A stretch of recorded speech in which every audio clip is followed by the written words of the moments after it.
Cuando veo políticos como usted, lo que me dan ganas es de vomitar, la verdad. Yo lo lamento y le pido perdón, pido disculpas a todos los costarricenses. Entonces no sean tan hipócritas. Pero esta asamblea no es el Banco Mundial y aquí a los acosadores, violentos, abusadores se les enfrenta. ¿Quién te está diciendo que no es por el orden, Buquelón? Debería de darles vergüenza. Imagínense si nos agarraran a nosotros las mentiras como diputados, pues nunca hubiéramos llegado aquí, yo creo. Yo llegué a la Asamblea Legislativa a ayudarle a usted, presidente. Yo me voy a ausentar de este plenario. Todo esto es atolillo con el dedo y vamos a ser cómplices de eso.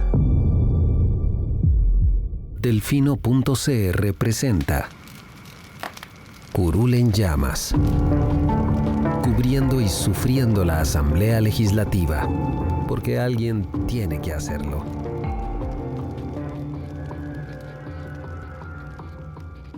Hola, estimados oyentes de Delfino.cr, bienvenidos a un nuevo programa de Curul en Llamas, el podcast semanal donde les comentamos los temas más relevantes e irrelevantes de la Asamblea Legislativa. Les acompaña Mai junto a Sam. Espero que todos y todas estén muy bien. Hoy estoy acompañándolos por acá otra vez y, bueno, espero que estén súper bien, igual que yo, pensando ya que es pronto Navidad. Empezaremos hoy con diferentes temas. Hablaremos de la resolución de la Sala Cuarta sobre el cannabis, el proyecto de ley, también sobre el rechazo hacia la consulta de constitucionalidad de vuelos baratos, después que se aprobó el proyecto de ley ya de cáncer de cervix. Así también hablaremos del presupuesto 2025 que ya pasó por segundo debate. También el encontronazo que hubo entre Sofía Guillén y Pilar Cisneros el día de ayer y la encuesta del CIEP.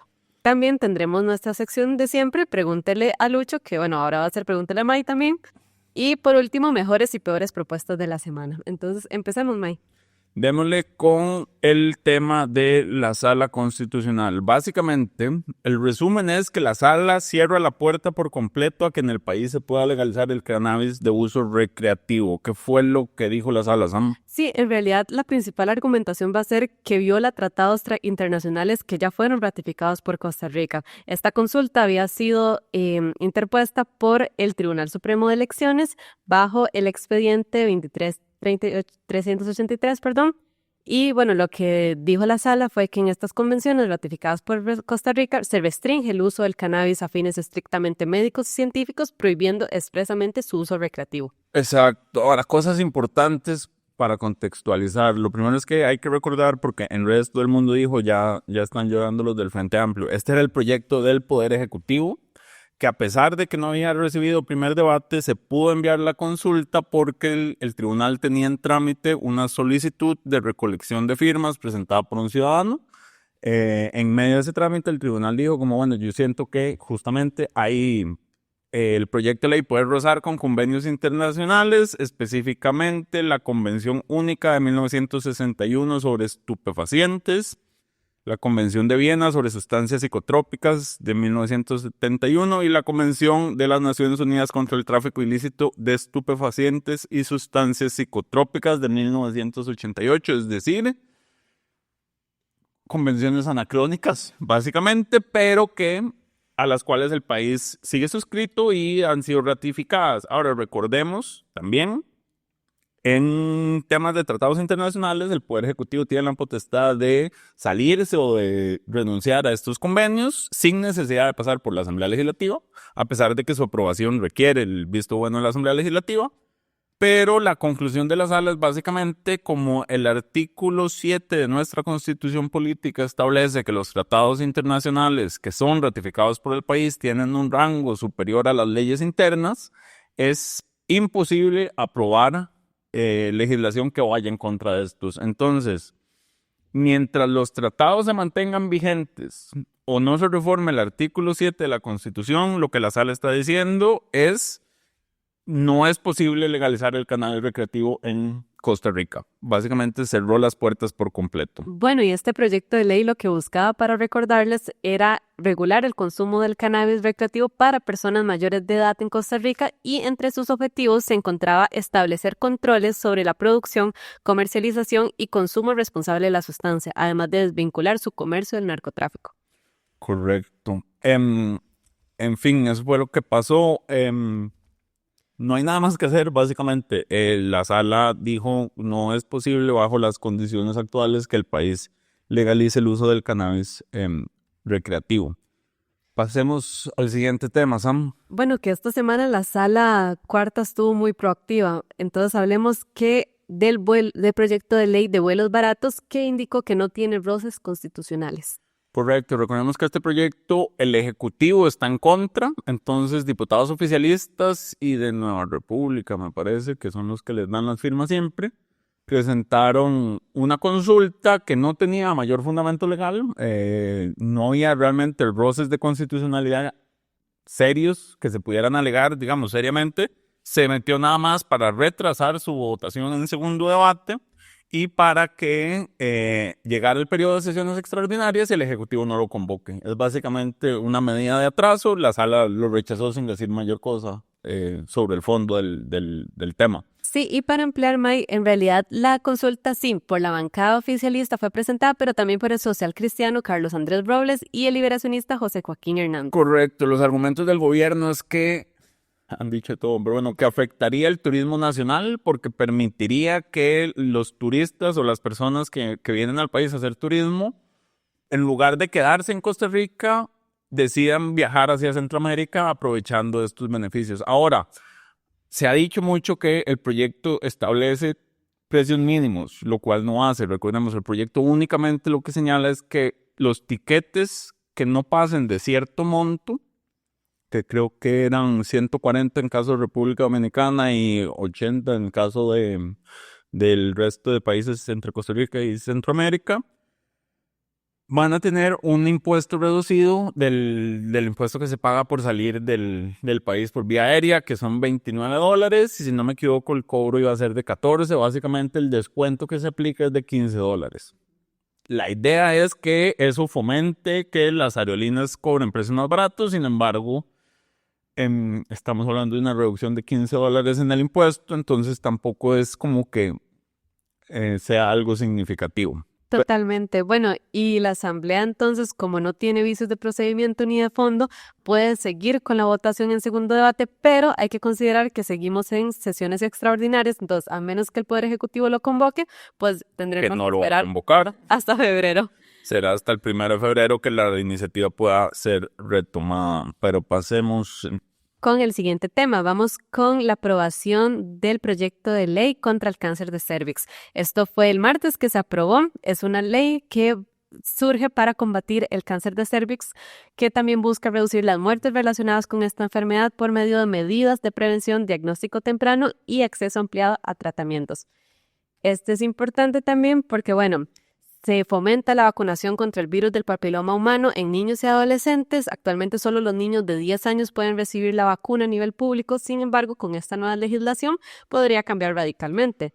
Correcto. Ahora, lo bueno que tiene este proyecto es la parte de la vacunación, porque digamos, también declara el 26 de marzo de cada año como el Día Nacional contra el Cáncer de Cérvix, pero esas declaratorias son, digamos, cosas simbólicas. Pero este proyecto lo que sí hace es, aparte de esa declaratoria, es establecer las obligaciones para el Ministerio de Salud y la Caja justamente para que se fomente la vacunación contra el virus del papiloma humano, que recordemos es la principal causante del cáncer de cérvix.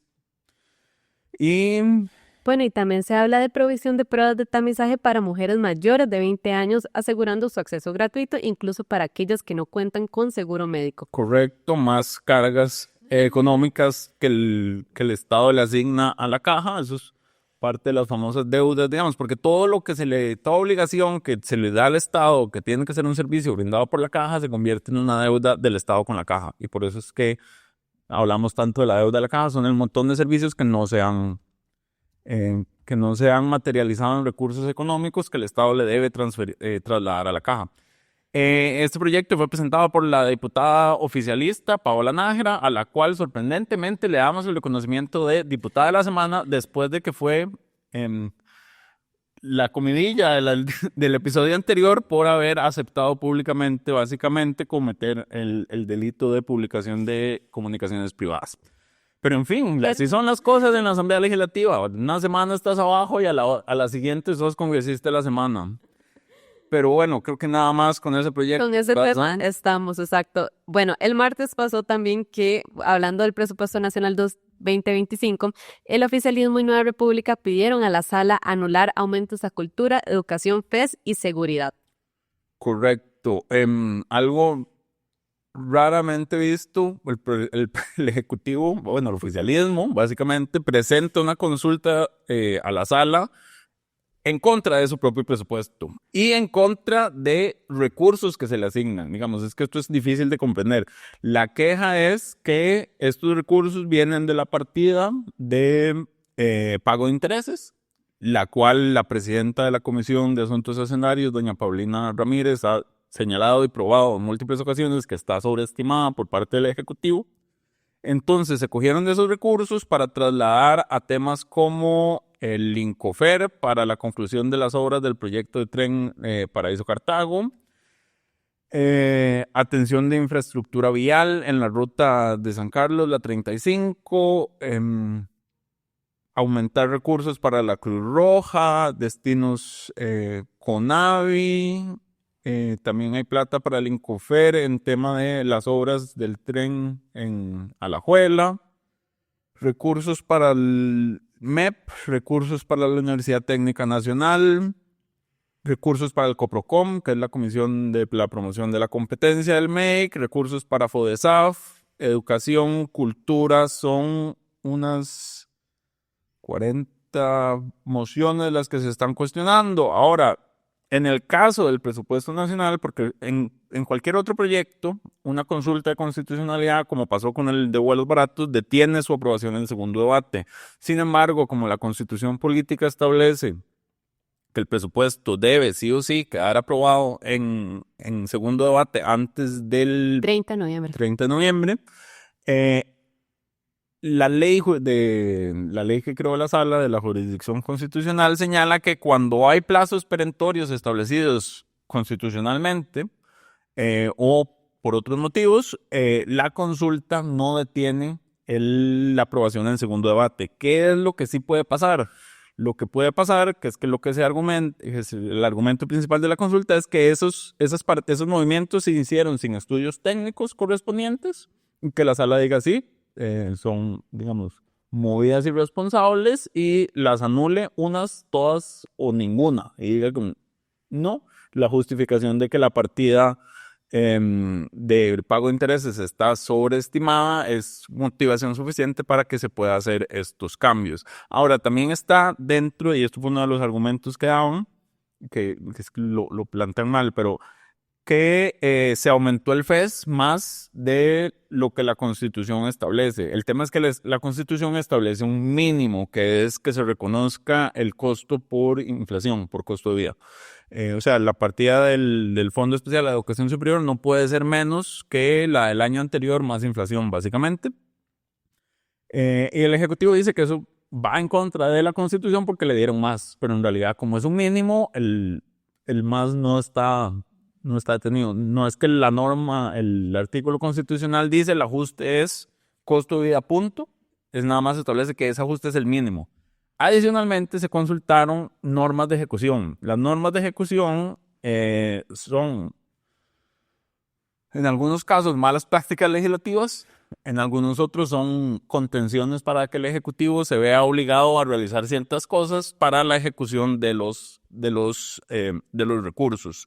Lo que hace básicamente es establecer condiciones a la hora de que el Ejecutivo ejecute, valga la redundancia, el presupuesto nacional. Esas normas consultadas son un montón. Sí. En el caso de las normas, lo que pasaría si la sala señala que son inconstitucionales sería que quedarían...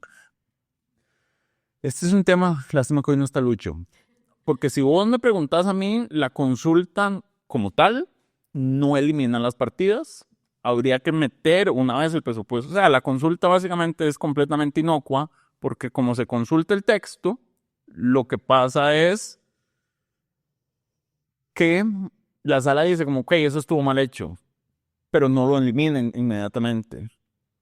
Tendrían que meter una acción de inconstitucionalidad contra el proyecto ya aprobado, ya como ley, para que sí tenga un efecto sobre la ley aprobada. Uh-huh. En este caso, la consulta me parece que es más simbólica que otra cosa, pero bueno, la sala puede hacer muchas cosas. puede también dimensionar sus resoluciones en términos de qué efectos tienen. Sí, que bueno, la consulta fue el martes y ya el miércoles se aprobó un segundo debate y con los votos del oficialismo y Nueva República también, ya el proyecto de ley de presupuesto nacional 2025. Correcto, ya está aprobado, entrará a regir el 1 de enero, porque bueno, es el presupuesto del próximo año, pero pasemos al siguiente tema, Sam. Vamos a hablar de lo que ocurrió ayer con Pilar Cisneros y Sofía Guillén. La diputada, a ver, yo no sé por qué el plenario se puso a discutir, o sea, no sé qué pasó en la sesión previa donde se dio esta discusión, se pusieron a discutir de quién vivía en condominios de lujo y quién no, y de cuáles eran los privilegios que tenían entre ellos y quién tiene más o menos coronas. Que justamente fue por esta consulta que estábamos hablando ahorita de lo del presupuesto, que surgió todo este enfrentamiento. Exacto, pero bueno, el jueves, ayer si no me equivoco, la diputada Sofía Guillén le reclamó a Pilar Cisneros por este tema, diciendo que es que como ella vive en condominios de lujo, en condominio de lujo y que es una persona con corona, y además señaló que ella hizo su patrimonio trabajando para lo que ella califica como prensa canalla, ella, Pilar Cisneros, no Sofía Guillén, y que se lo ganó, pero que el resto de las personas mortales tienen que aguantarse y dependen de los servicios que da el Estado. El reclamo era justamente por el tema presupuestario. Doña Pilar Cisneros, claramente desbordada, desubicada por los comentarios recibidos, le dijo a Sofía Guillén: si usted no vive en condominio bonito es porque usted como economista es un fracaso. A ver, y a mí no deja de llamarme la atención. Uno, ¿por qué la gente considera que vivir en un condominio es algo positivo? Pues por ahí siempre he dicho que no hay nada peor que eso. No, en serio, siempre lo he dicho, no, o sea, yo no podría vivir en condominio, pero bueno, a la gente le gusta. Lo cierto del caso, y que mencionaba Diego, ciertamente es el tema de la seguridad muchas veces. Sí, pero a ver, los condominios como tales, los condominios grandes, digamos, más allá de vivir en condominios que son edificios verticales, generan problemas no solo de tránsito, no solo de inseguridad a sus alrededores, porque al ser comunidades cercadas, vuelven las calles aledañas en espacios sin mayores tránsitos, lo cual aumenta, digamos, cuando las personas no están en los espacios públicos, se vuelven lugares inseguros, básicamente. Se requiere la circulación de personas para la convivencia. Además, al ser comunidades cercadas, cortan la posibilidad de vías aledañas, lo cual aumenta los niveles de tránsito y presas en las rutas por las cuales se acceden.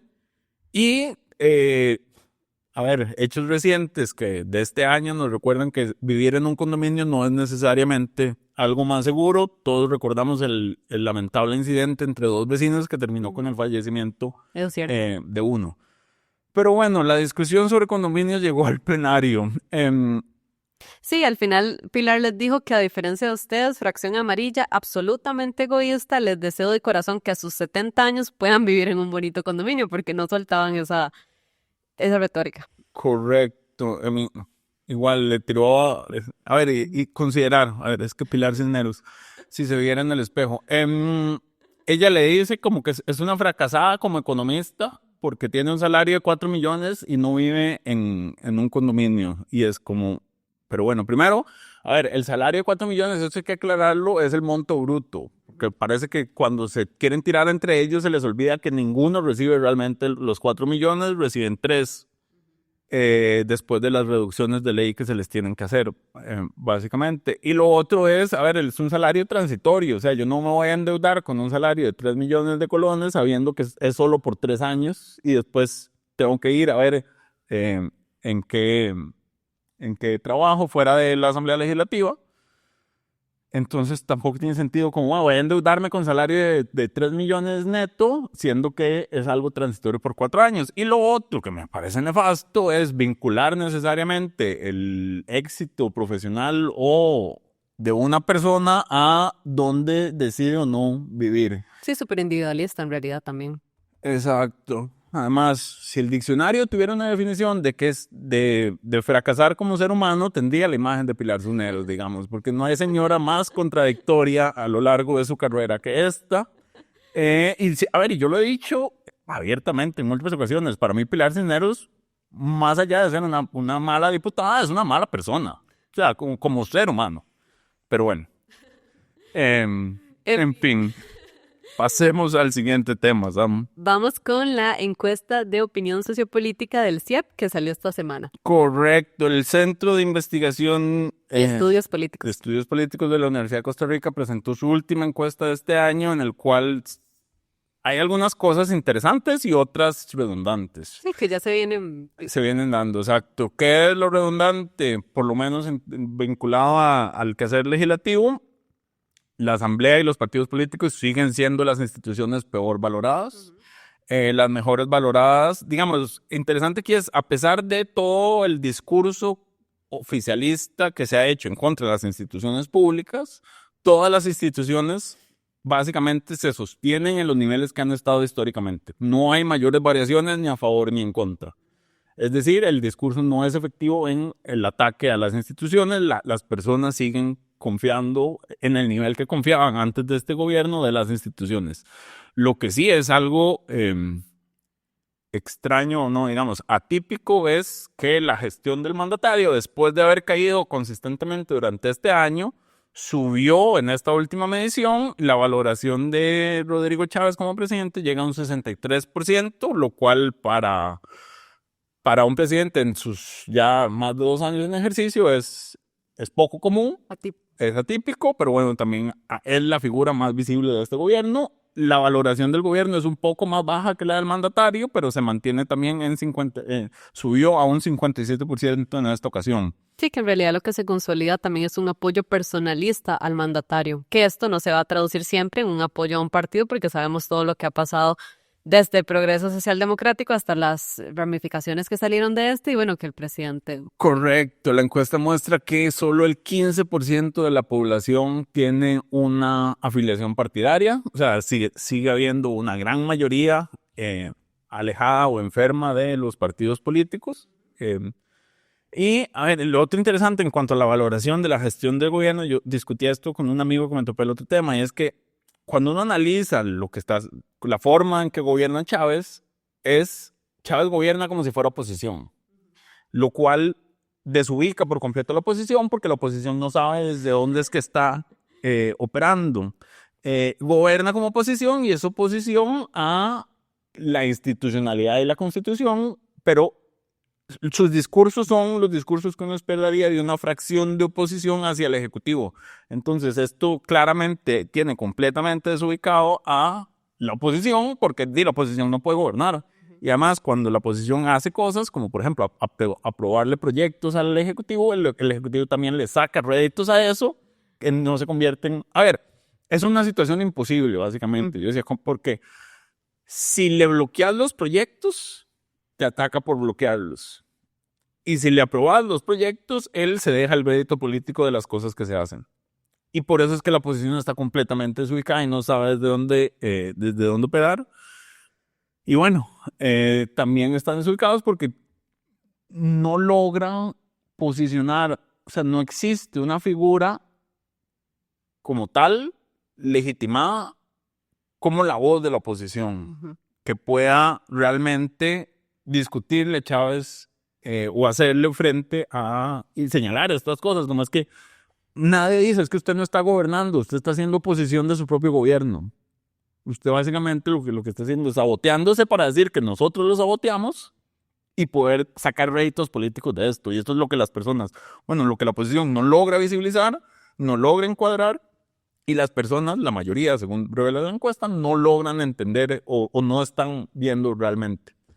Pero bueno, porque ¿dónde se ha visto que un gobierno o una bancada oficialista ataque un presupuesto porque le están quitando recursos que puede usar para la atención de temas importantes como de seguridad, educación, salud y demás? Eso es algo completamente bizarro. Y yo sé que bizarro, la definición de bizarro no es la que se usa, pero ya está aceptada que es raro. Pero bueno, es lo que hay y es en el entorno en el que nos estamos moviendo. Todo apunta a que no hay año y medio, estamos ya año y medio de las elecciones, básicamente. Casi sí, hasta ya publicaron el cronograma electoral. En un año ya estamos en campaña oficialmente, correcto.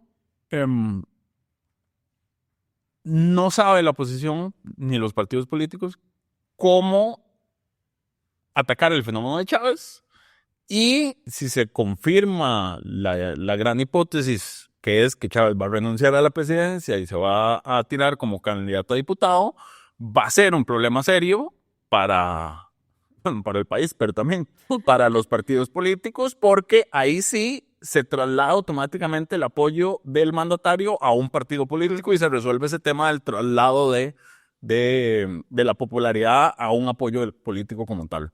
Que eso le dé para una mayoría absoluta o una mayoría en la Asamblea Legislativa son otros 100 pesos. Dudo que estemos cerca de ese escenario, pero ciertamente en ese escenario se convertirían en la bancada más grande de la Asamblea Legislativa. De eso sí no tengo dudas si eso se llega a concretar. Y que es importante que tengamos mapeados que a partir de este cronograma electoral, entonces hasta el viernes 31 de enero, tienen los altos jerarcas tiempo para renunciar, para aspirar a la presidencia. Correcto. Y también las nuevas agrupaciones para presentar su solicitud de inscripción. Correcto. Para las diputaciones creo que es hasta agosto, que es la fecha en que tienen para renunciar, para aspirar, es agosto, para aspirar a la Asamblea Legislativa. Lo otro es que también contextualizar. Esto se da, la encuesta se realiza una semana después de la parte más dura de lo que fue la emergencia nacional. 3 de cada 4 personas valoran positivamente la gestión del gobierno en el manejo de las emergencias. A ver, toda emergencia nacional es la oportunidad para cualquier gobernante de subir su popularidad. Pasó con Luis Guillermo Solís en medio del huracán Otto y creo que con Nate también. Y básicamente, y la gente dice como, pero ¿cómo es que si Chávez está haciendo show y no está haciendo nada? Se valora positivamente, pero es que hay que diferenciar. La pregunta no es, ni la gente responde cómo valora la gestión de Rodrigo Chávez de la emergencia, es cómo valora la gestión del gobierno. Esto incluye, por supuesto, la Comisión Nacional de Emergencias, que es la que atiende, la Cruz Roja y demás, o sea, la institucionalidad que atiende la emergencia. Un mandatario en una emergencia, lo único que tiene que hacer es básicamente no estorbar. Dejar que las instituciones hagan su trabajo y no entorpecer las cosas, y eso la gente es lo que ve realmente. Entonces, por eso no es de extrañar que en este contexto la gente valore positivamente la atención del gobierno, porque ciertamente el gobierno atiende, pero no es Chávez, digamos, el que está repartiendo diarios, aunque vaya a subir fotos y videos de que sí lo hace. O sea, eso es un caso esporádico nada más para las redes. Y diciendo que los diputados querían que votaran la comida cuando no era correcto. Entonces, lo que se valora es la atención que da el gobierno, que al final de cuentas el gobierno se atiende a las emergencias. No es el presidente, es el gobierno. Pero bueno, eso es nada más como un comentario, en fin. Vamos con la penúltima sección, May, que es Pregúntele a Lucho, pero bueno, hoy May. Pregúntele a Jesucristo. Porque sí, hoy tenemos varios. El primero es de Nequevilla, ¿cuál es el proyecto de ley que le daría más plazas al OIJ y en qué estado se encuentra además el proyecto para sacar al OIJ de la regla fiscal? El proyecto, no hay un proyecto que le daría más plazas al OIJ, hay un proyecto para sacar al OIJ de las restricciones de la Ley Marco de Empleo Público, que la idea es detener la salida de especialistas que han tenido. Aquí hay que señalar, esta semana se conoció que los médicos de la unidad de medicatura forense del OIJ estaban renunciando a su disponibilidad, o sea que no iban a hacer disponibilidad, lo cual es ilegal por el puesto que tienen. Digamos, ellos no pueden no tener disponibilidad porque es parte intrínseca de su puesto, pero bueno, a medida de presión dijeron que ya no van a tener disponibilidad. Ya lo dijo, el Poder Judicial adelantó que esto va a tener implicaciones tanto en la investigación de casos como en la entrega de cuerpos a las personas que entran a la morgue judicial. Pero bueno, hay un proyecto para sacar al OIJ de la restricción de salarial que existe actualmente. Ese es el 24.191 presentado por la diputada Katia Cambronero con varios congresistas. Está dictaminado, pero no está convocado para el periodo de sesiones extraordinarias. Sobre el proyecto para sacar al Poder Judicial, no tengo uno para sacar al OIJ, tengo uno para sacar al Poder Judicial de la regla fiscal, que fue presentado por Gilbert Jiménez, y ese está todavía en comisión, tampoco está convocado para el periodo de sesiones extraordinarias. Perfecto. Vamos con la pregunta de Axon. Bueno, son 4 en realidad, pero voy a tirar 2 primero. Si la ruta del arroz es tan dañina, ¿por qué los diputados no pueden realizar algo para anular o buscar minimizar el daño? Hubo una iniciativa sobre la creación de un fondo, pero creo que no le dieron seguimiento. ¿Por qué la ministra de Educación no se le acusó de desobediencia por no presentar la famosa ruta de la educación? Ok, ¿por qué no pueden hacer algo sobre la ruta del arroz? Porque ese es un tema de competencia del Ejecutivo. Por más que la Asamblea dicta leyes y marca la cancha, en este tema el Ejecutivo tiene ciertamente el margen discrecional de a través de decretos determinar ciertas cosas.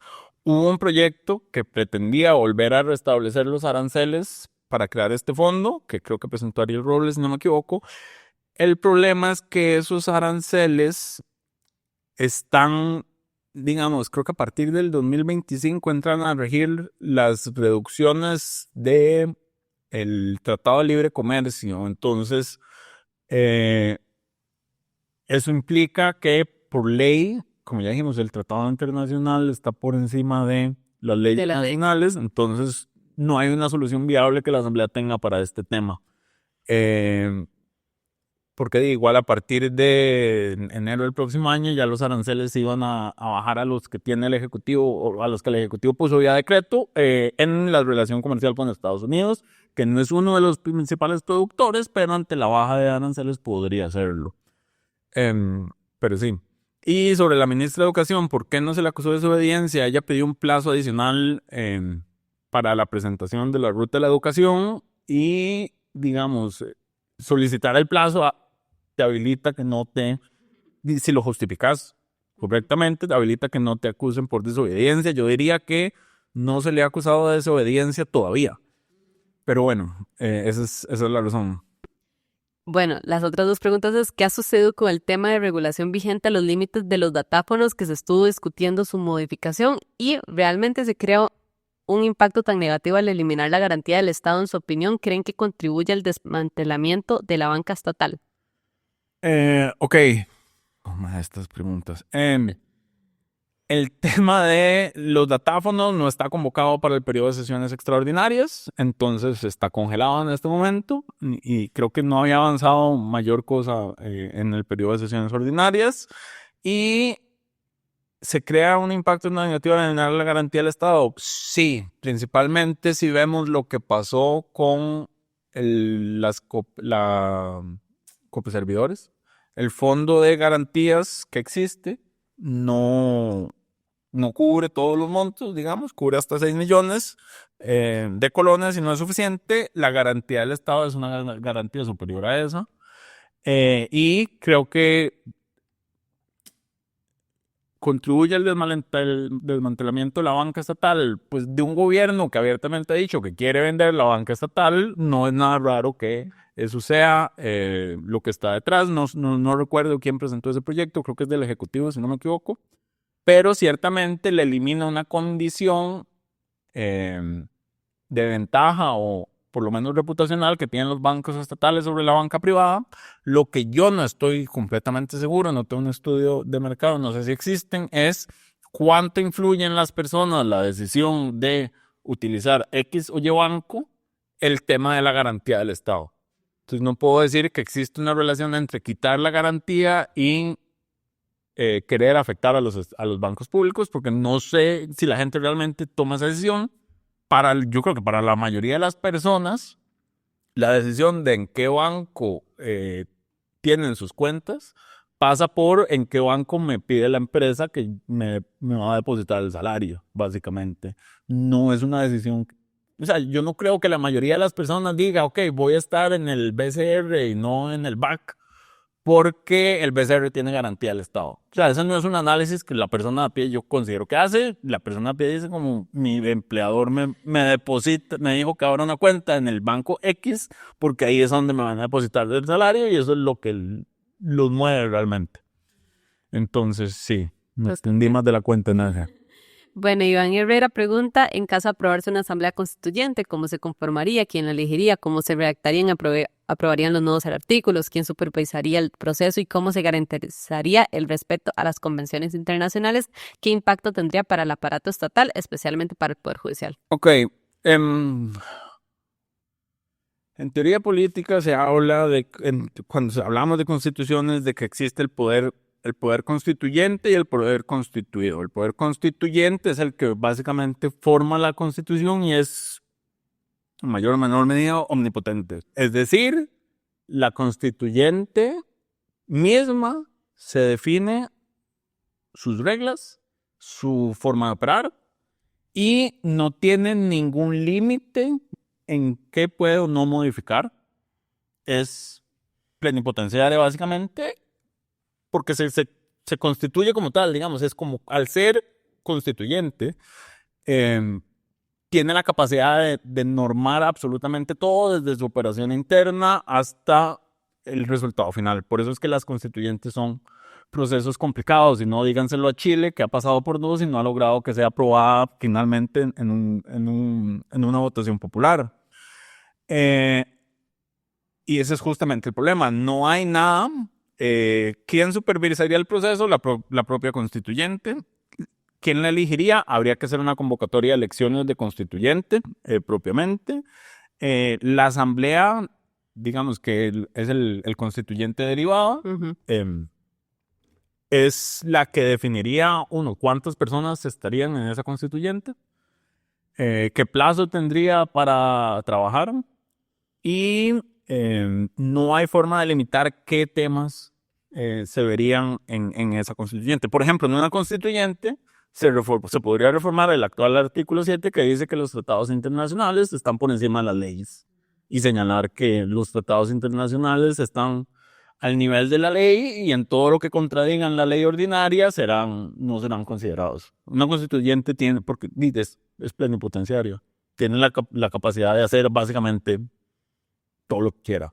Por eso es el riesgo de la constituyente. Claro, es como una tabla rasa. Exacto. Entonces, por ejemplo, en Chile se estableció que iba a haber una asamblea constituyente que se eligió por aparte, que trabajaba por aparte, pero se puso la condición de que el texto final debía ser aprobado por referéndum. Esa condición no es requisito para todas las constituyentes. O sea, la constituyente nuestra del 49 se hizo y la aprobó una asamblea constituyente y quedó ratificada sin votación popular. O sea, la votación popular no es requisito final para eso.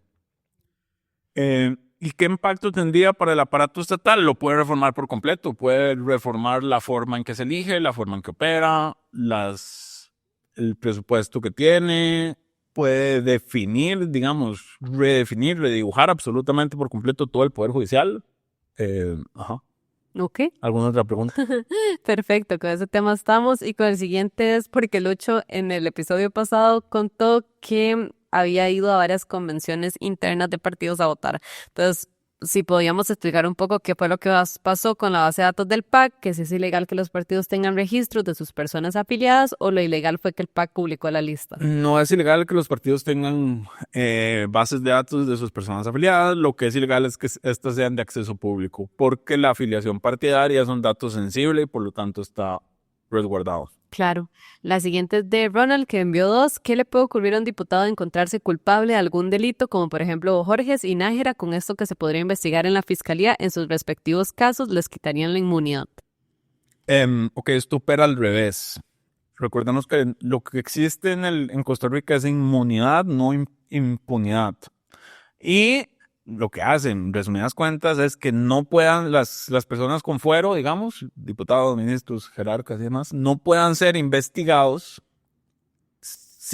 o sea, que para ser investigados requieren un proceso especial que incluye que, la investigación la tiene que llevar el fiscal general, digamos, la oficina de la Fiscalía General directamente, el fiscal general directamente. Se conoce en corte y es la corte la que solicita a la asamblea. La sala tercera opera como primera instancia, digamos, y la corte solicita a la asamblea que se levante la inmunidad. Entonces, nadie con inmunidad puede ser encontrado culpable de un delito antes de que se le levante la inmunidad, porque la inmunidad justamente que lleva un proceso especial. Entonces, para investigarlos y para procesarlos, digamos, y llegar a condenarlos, que es uno de los principales problemas, porque la inmunidad en nuestro sistema es por el momento en que vos estás en el puesto. En el momento en que ya no estás en el puesto, eso pasa a ser un proceso ordinario. Incluso ya deja de ser tema de la Fiscalía General y se asigna a otras de las fiscalías. Igual, digamos, y cambian el juez que lo conoce y demás, entonces se puede investigar, pero entonces, digamos, en los 4 años de periodo, usualmente bueno, yo no he conocido ningún proceso de una persona que se le empiece a investigar con inmunidad que haya finalizado antes de que esa persona pierda la inmunidad naturalmente porque se le venció el periodo. Ok. Pero sí, no sé si me expliqué, Sam. No, sí, sorprendible. La siguiente también de Ronald, ¿cuál es su reacción sobre lo que dijo Laura Fernández sobre presentar cuantos proyectos de ley Jaguar fueran necesarios y qué opinan de las polémicas entre Feinstein y Cambronero por su salida del PLP y su declaración como diputada independiente? Del gobierno señalando que van a presentar cuantos proyectos Jaguar hagan falta, es que es necedad. Necedad porque además ya estamos en un punto en el cual, bueno, agosto es la fecha límite para que se pueda realizar un referéndum, porque después entra la prohibición porque se acercan las elecciones. Ya estamos a 8 o 9 meses de esa fecha. Ya no hay, o sea, por la vía ordinaria por la vía de recolección de firmas, ya los plazos no dan para seguir con esa necesidad. Y por la vía legislativa, necesidad. Es básicamente necesidad porque ya la propuesta inicial quedó completamente desmantelada. Y sobre las polémicas entre Feinstein y Cambronero por su salida del PLP y su declaración como diputada independiente, no creo que lo hablamos la vez. No tengo mayor opinión en realidad. Sí, y ya era. Ahora, lo que sí es interesante, paréntesis, porque esto no lo habíamos mencionado, podemos aprovechar esto, es que en la sesión de jefaturas de fracción, el PLP pidió y entró en una discusión de a nosotros, porque los espacios de control político están divididos por fracción. Hay uno que está dividido por congresista, o sea, cada congresista tiene, creo que son 5 minutos cada cierto tiempo. Y el otro es por fracciones. Entonces ellos piden que no se les reduzca a ellos el tiempo que tienen. Y entonces el Frente Amplio discutía con ellos como es, porque ustedes ya no son una fracción de 5, ya no son una fracción de 6, son una fracción de 5 y 6 es más que 5. Entonces nosotros tenemos que tener más tiempo que ustedes porque la repartición es proporcional. Entonces, quieren que las diputadas independientes se les quite la posibilidad de hablar en espacios donde el tiempo se distribuye por fracción, porque lo que pasó, por ejemplo, con Gloria Navas fue que Nueva República dijo, ese minuto que teníamos nosotros se lo damos a ella sin ningún problema, pero ahora Nueva República al parecer quiere recuperar ese minuto. Quiere que se lo devuelvan y que se lo quiten a Gloria Navas porque, y ciertamente esto es una discusión de fondo, las diputaciones independientes no son fracciones, ni son lo mismo que una fracción unipersonal, que es como cuando una única persona de un partido está en la Asamblea Legislativa.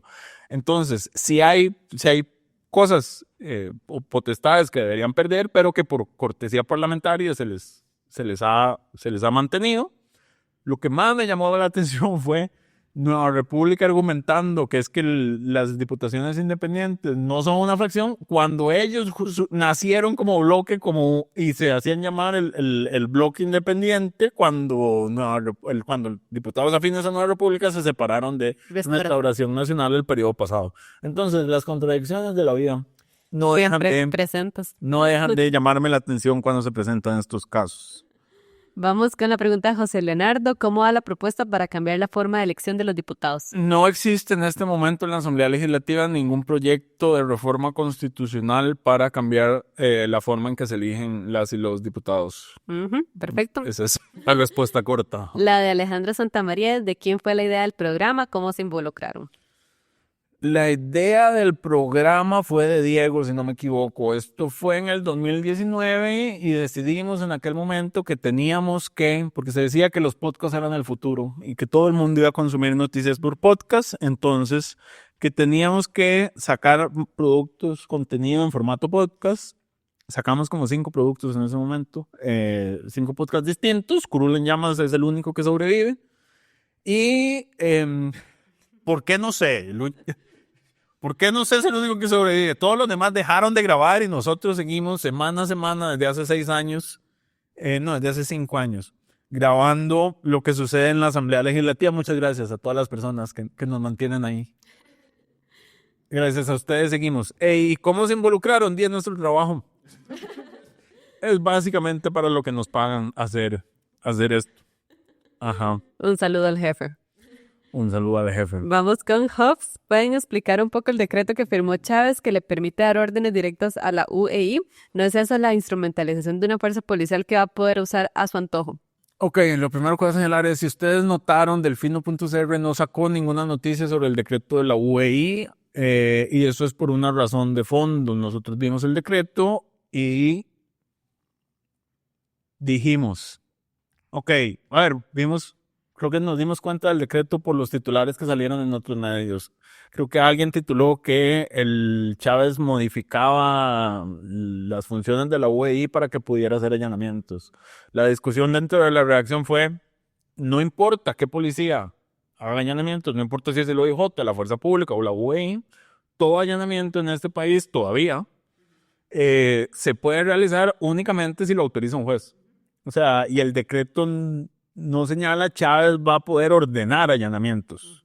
Lo que hace es que normaliza regula que cuando se solicite la cooperación de la UEI se pueda dar en allanamientos que ya lo hacen, ya participa. Entonces, bajo la estructura actual es imposible que el presidente use la UEI para realizar allanamientos.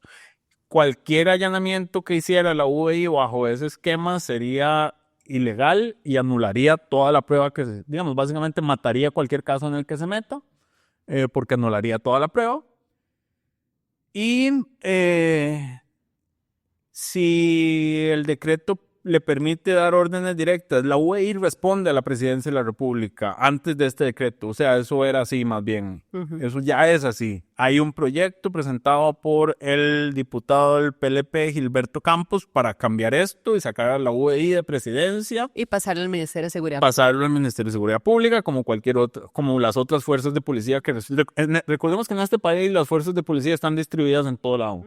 Porque el Ministerio de Hacienda tiene la Policía Fiscal.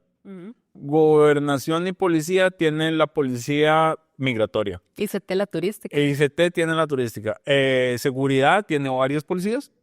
Presidencia tiene la UEI. O sea, de hecho, Gilberto tiene un proyecto para unificar las fuerzas de policía, porque están justamente redistribuidas por distintas entidades, pero bueno. ¿Por qué dije esto? Ya me vendí el tema. Pero contestaste. Contesté. ¿Qué más me faltaba? Entonces sí, eso es lo que opinaba ahora. Ideas preocupantes bajo la visita de Bukele. Sí, aunque la visita de Bukele tiene, y hay que entenderlo en el margen en el que está, la visita de Bukele tiene motivos electorales. Sí, totalmente. Hacia las aspiraciones de Rodrigo Chávez, porque aquí ni siquiera podemos hablar de partidos, tenemos que hablar de personas específicas, de mantenerse o a su grupo, a su casta, como le dijo Sofía Guillén a Pilar Cisneros, de mantener a su casta en el poder por 4 años más, con un mayor control del poder legislativo. Claro. Eso es. Y la visita de Bukele fue en función de eso, básicamente. Entonces sí, esa es nuestra opinión sobre ese decreto. Ya el decreto alguien anunció, creo que un sindicato fue a la sala constitucional para que se declare inconstitucional. No sé cuáles fueron los argumentos. Y también ya la fiscalía recibió una denuncia. Y recuerden, si la fiscalía recibe una denuncia, tienen que abrir una investigación por la firma del decreto, justamente. Perfecto. Vamos con la última pregunta, que es de Roxana. Con el proyecto de ley de defensa de funcionarios públicos y colaboradores en el ejercicio de sus funciones, algo para que todos paguemos los abogados de los funcionarios públicos, ¿cuál es el estado? El proyecto ya fue dictaminado en comisión, creo que no ha llegado, no estoy seguro, pero si no me equivoco, fue dictaminado y tienen que pasar ahora al plenario para las mociones 137. si no me equivoco, no. Pero sí, no está aprobado, está dictaminado por la comisión. Ahora, recordemos señalar que ese proyecto lo que hace y lo que le permite, o sea, lo que faculta es que el Estado cubra, digamos, las denuncias penales cuando los funcionarios en el ejercicio de su cargo tienen denuncias penales en su contra, pero si la persona es condenada, están obligados a devolver ese gasto que se realiza. Es nada más para que las personas puedan defender. Los procesos penales son sumamente caros. No todo el mundo tiene la liquidez para contratar o pagar los abogados de estos procesos, aun cuando al final no se les condena y se declaren inocentes y puedan reclamar las costas contra quien los haya demandado. Estamos hablando de que años después sería que podrían ver la recuperación de esos recursos. Que si no me equivoco, en el proyecto de ley las costas también regresarían, digamos, porque como el Estado es el que cubre, el Estado es el que cobraría las costas al final de los procesos y se exonera a las personas defendidas. Ujú. Que es básicamente, comentario aparte porque no lo mencionamos, es básicamente algo similar a la famosa póliza que ya el Ministerio de Hacienda, primero que la expresidenta ejecutiva del INS compareció esta semana ante la Comisión de Ingreso y Gasto, llegó a decir me abstengo de todo, que volvió a abrir la discusión de qué se puede o no se puede abstener una persona, pero bueno, ya la Dirección Jurídica del Ministerio de Hacienda contestó una consulta presentada por Novia Costa en la que señala que la póliza que se quería comprar es ilegal porque no hay una norma habilitante para eso. La Procuraduría no se ha pronunciado sobre este tema, pero sería de esperar que el criterio de la Procuraduría vaya en la misma línea de la póliza no se puede comprar bajo los argumentos que dio el Ejecutivo porque se requiere una ley habilitante para eso. Perfecto. Y cerramos entonces el día de hoy con mejores y peores propuestas. Se presentaron diferentes propuestas, algunos chayotes, como diría Main, pero empecemos con el de Andrea Álvarez Marín, que presentó un proyecto de ley el martes para que todas las personas que tengan una licenciatura en psicología sean consideradas dentro de la Ley General de Salud. Actualmente solo los de psicología clínica son incluidos. Correcto, que hay que hacer una explicación porque viendo los comentarios de las personas en redes me quedó la impresión de que la gente no tiene por qué saber esto. Esto es básicamente un pleito gremial que llega a la Asamblea Legislativa. Lo que pasa es lo siguiente. En la Ley General de Salud se hizo una reforma para incluir a la psicología clínica dentro de los profesionales en ciencias de la salud. ¿Qué implicaciones tiene esto? En ese momento, básicamente salariales. Porque entonces la caja los tiene que reconocer como profesionales en ciencias de la salud. Lo que pasó es que quienes promovieron esta reforma es porque existe lo que se llama el CENDEIS. El CENDEIS es el Centro de Desarrollo Estratégico de Información en Salud y Seguridad Social. Básicamente es quien, junto con la UCR y la caja, da las formaciones de médicos especialistas. Hay una maestría en psicología clínica que tiene una lógica de internado, como el médico. Entonces estas personas dijeron nosotros hacemos una maestría clínica con formación, bajo la lógica de internado, debería reconocérsenos como profesionales en ciencias de la salud. Originalmente solo se reconocía a las personas que tenían esta maestría, pero posteriormente, y esto es paréntesis, cualquier persona con una licenciatura en psicología en este país puede dar atención clínica, consulta clínica privada. Aquí el tema era el reconocimiento salarial en la caja como funcionarios. Entonces, el Colegio de Psicólogos empezó a reconocer otras maestrías, más allá del CENDEIS, como psicología clínica. Y entonces esas personas también fueron a la caja a ocupar las plazas de médicos, reservadas para psicologías, para profesionales en la salud en psicología clínica. Esto es un pleito legal, que está en estrados judiciales, porque la gente que salió del CENDEIS dice es que esta gente hace una maestría que puede tener el título de clínica, pero no lleva el proceso de formación que llevamos nosotros. Solo a nosotros se nos debería reconocer esto. Y lo que pasó aquí fue que la diputada, probablemente, esto es una hipótesis, pero probablemente el otro sector fue donde la diputada decir cómo solucionamos esto diciendo que toda licenciatura sea básicamente profesional en la salud. Ahora, conociendo el gremio, yo voy a decir un par de cosas y voy a hacer varias anotaciones. Toda persona a ver, si usted me pregunta a mí si toda persona que se gradúa y que tiene una licenciatura en psicología debería dar atención clínica, mi respuesta es no. Esto no significa, y voy a aclararlo para que no se me enoje el gremio, hay personas que se gradúan de licenciatura que sí tienen la capacidad de dar atención clínica, no estoy menospreciando eso. Lo que estoy diciendo es que no todas las personas que tienen una licenciatura deberían poder hacerlo. Y mi posición personal es que en el caso de la psicología clínica, porque la psicología abarca muchos ámbitos, o sea, la clínica es solo uno de ellos. En el caso de la psicología clínica, yo creo que debe suceder algo como sucede en el notariado, en la rama de derecho, y es que usted tiene que ser abogado, y tener el título como abogado, pero para ejercer el notariado tenés que sacar un diplomado o una especialidad por aparte, que creo que es un año adicional específicamente sobre notariado. En psicología clínica debería pasar lo mismo. Las personas deberían, después de la licenciatura, tener un requisito mínimo de diplomado o por lo menos un año de formación específico sobre psicología clínica antes de poder ejercer la atención clínica en lo privado y en lo público. Ahora, el proyecto de ley tiene otra parte, otro detalle importante, y es que incluiría que esto no existe actualmente, incluiría a los psicólogos con licenciatura dentro de quienes pueden valorar, o sea, ¿cuál es la frase que se utiliza? Dentro de... ¿Dónde estaba esto? Dentro de los profesionales que pueden dar aquí está, certificar el estado de salud de las personas, básicamente los dictámenes médicos. Actualmente solo los profesionales en medicina pueden dar dictámenes médicos y los que son profesionales en odontología, que eso es básicamente para las incapacidades. Cierto. El proyecto incluye a los psicólogos dentro de ese artículo, entonces cualquier psicólogo, bajo la forma en que está propuesta, cualquier psicólogo con licenciatura podría dar incapacidades y dictámenes médicos para incapacidades, básicamente. O sea, no incapacidades de la caja, sino como los certificados médicos que entregaba uno cuando no iba a un examen, y es como, es que el doctor dice que estoy enfermo. Básicamente un psicólogo actualmente no puede entregar ese certificado, no puede dar constancia de la salud de las personas, y aquí el proyecto propone que sí se puede hacer. A mí también me parece un error, pero de nuevo, porque yo no creo que todo licenciado en psicología debería estar dando atención clínica y mucho menos estar certificando el estado de salud de las personas. Se requieren requisitos más altos sin ofender a ninguno de mis colegas.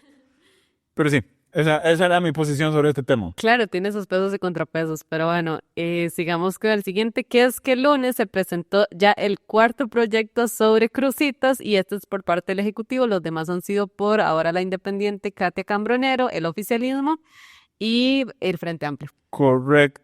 Esta semana el Ejecutivo estuvo prolífico porque presentó 5 proyectos de ley que vamos a resumir rápidamente. Está el de crucitas, que ya estaba anunciado, se mencionó también en conferencia de prensa, y lo que hace es básicamente rehabilitar la minería a cielo abierto para el distrito de Cutris, digamos, en la zona de crucitas, y lo que propone es una subasta del canon. Entonces no establece un canon, sino que dice, creo que es mínimo 4 de la ganancia bruta lo que va a tener que dar la persona por la concesión, pero se va a subastar. Entonces las empresas pueden dar más de 4, y una vez acogido ese porcentaje no pueden bajarlo. O sea, quedan pegados a lo que subastaron. La lógica es, como siempre, los liberales creen que el mercado va a solucionar todo, y entonces que si hay subasta va a ser más de 4 en lugar de fijar un 10, digamos, o de una vez un número más alto. Hay 4 propuestas, no creo que ninguna avance realmente. Si somos completamente sinceros, la Asamblea está dividida en cómo se debería manejar este tema.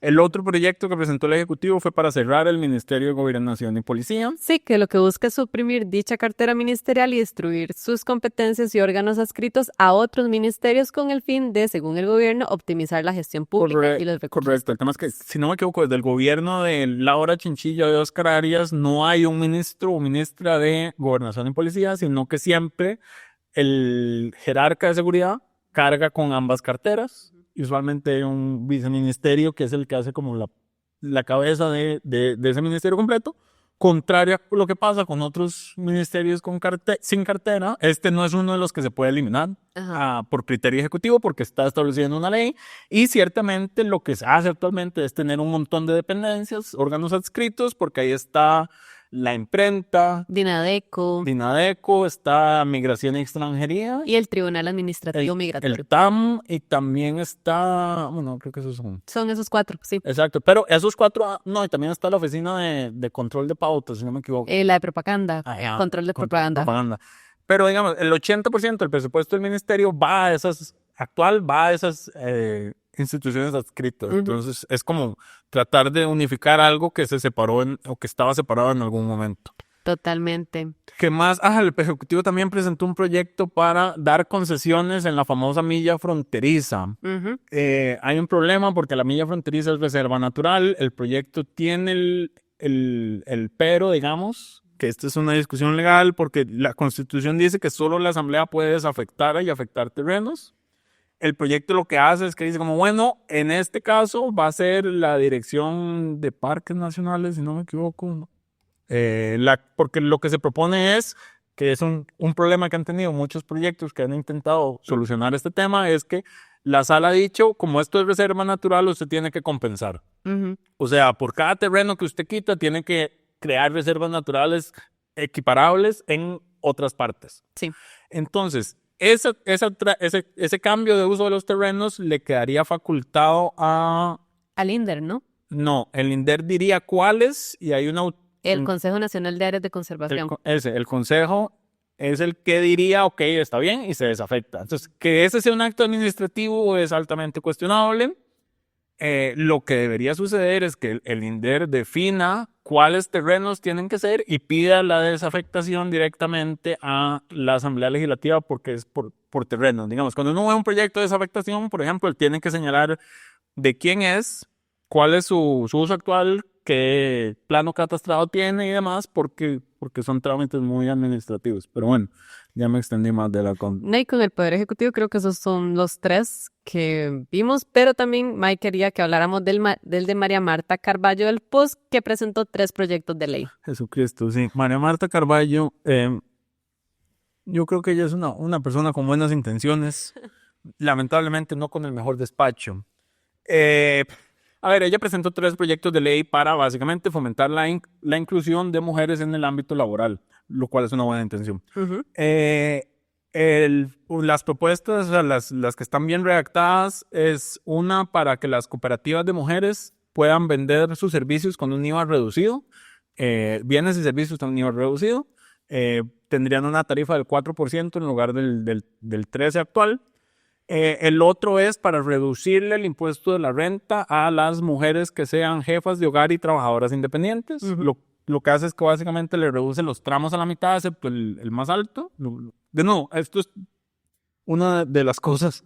Seguimos aprobando exoneraciones, digamos, y seguimos aprobando exoneraciones sin ningún tipo de control de lo que se está haciendo. Pero bueno, ese proyecto busca reducir la renta a las trabajadoras independientes, lo cual podría ayudar a su formalización, ciertamente.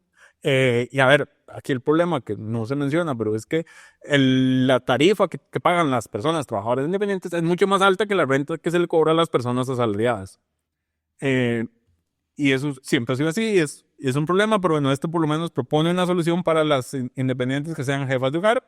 Y el otro es crear un sello violeta, que sería un reconocimiento que entregaría el Ministerio de Trabajo a empresas que cumplan con políticas de equidad de género y que les daría beneficios fiscales, que en teoría es una reducción de renta, pero cuando redactaron el proyecto lo redactaron mal y agarraron el inciso que no era a la hora del texto. Y es donde yo digo, ¿para qué tenés un despacho de 6 personas si nadie revisa el proyecto final antes de que se presente? Sí, claro. Pero bueno, el error es subsanable, pero no, seguimos aprobando, presentando más mociones para reducir las fuentes de ingreso del Estado sin compensarlas de alguna otra parte, que ese es el principal problema. Yo no tengo ningún problema con estas exoneraciones, el tema es como, bueno, ¿y estos recursos de dónde los vas a compensar? Exacto. Pero bueno. Sí, tiene que haber un balance. Y con la última que queríamos destacar es una que se presentó el lunes era el 25N, entonces Rosalía Brown de Nueva República presentó una sobre implementar monitoreo electrónico para personas acusadas de violencia doméstica. Esta ley entonces propondría la creación de un sistema de alerta que informe a la víctima si su agresor se encuentra dentro del perímetro restringido. Correcto. Interesante varias cosas. Uno, que el 25 de noviembre la única diputada que presentó un proyecto de ley sobre el tema mujer, ese día específicamente, Sea de Nueva República. Sea de Nueva República. Dato curioso número 1.